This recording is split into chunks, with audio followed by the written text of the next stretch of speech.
his rhetorical cues from Star Trek. We have dared to reach into the unknown. The most astonishing feature of the venture may have been its cost, a mere $74 million. Modi noted that the whole effort cost less than Hollywood spent making the science fiction film Gravity. Aloft for nearly a year, the Mangalyaan was the embodiment of India's culture of frugal innovation. Using lightweight instruments, employing components adapted from other uses, and applying engineering prowess to bring down costs, India managed to become just the fourth country whose space organization successfully placed a spacecraft in Mars's orbit, and the first country to do so on its first attempt.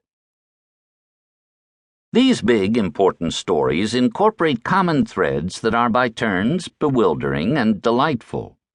Speed, surprise, and sudden shifts in direction in huge global markets routinely impact the destinies of established companies and provide opportunities for new entrants. In fact, ours is a world of near constant discontinuity. Competitors can rise in almost complete stealth and burst upon the scene.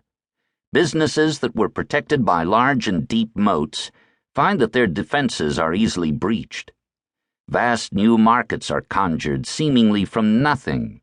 Technology and globalization have accelerated and intensified the natural forces of market competition. Long-term trend lines, once reliably smooth, now more closely resemble sawtooth mountain ridges, hockey sticks, a plateau followed by a steep ascent, or the silhouette of Mount Fuji, rising steadily then falling off. 5 years is an eternity. This new normal, a world in which China leads the globe in holiday consumption, the United States is the largest oil producer, a mobile messaging app is worth $19 billion, and India is a leader in space exploration, presents difficult, often existential challenges to leaders of companies, organizations, cities, and countries. The formative experiences of many senior leaders came during a period that was uniquely benign and placid for the global economy. With good reason, the 25 years leading up to the 2008 financial crisis came to be known, in the words of economists James Stock and Mark Watson, as the Great Moderation. Interest rates fell, helping to drive up the price of assets, whether stocks, bonds, or houses. Natural resources became ever more abundant and cheaper. Jobs were plentiful, and a seemingly endless supply of trained workers stood ready to fill them. When technology and trade disrupted and upended industries, most of those affected were able to find work in other sectors. As surely as night followed day, the value of our homes and investments rose each and every year. In developed economies, parents generally assumed that their children, upon becoming adults, would be more prosperous than they were. Whatever consumers and governments couldn't afford to buy with cash, they could pay for with borrowed funds. There were blips and bumps along the road, to be sure, but by and large, the tale of the Great Moderation was one of continuity and persistent trends. That familiar world is no more. The financial crisis of 2008, the deepest economic contraction since the Great Depression, and a host of disruptive technologies, trends, and developments have conspired to ruffle the calm.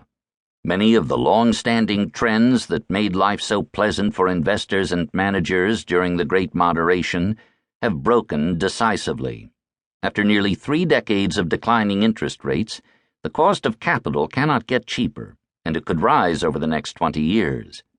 After a prolonged period of falling and steady prices for natural resources, the cost of everything from grain to steel is becoming more volatile. The demographic surplus the world enjoyed as working-age populations grew and China joined the global trading system is likely to turn into a demographic deficit as population growth grinds to a halt and the world's labor force ages. Although inequality between countries continues to shrink, in many parts of the world, individuals, particularly those with low job skills, are at risk of growing up poorer than their parents. That's just the beginning. A radically different world is forming. The operating system of the world's economy is being rewritten as we speak. It doesn't come out in a splashy new release. It evolves, unfolds, and often explodes.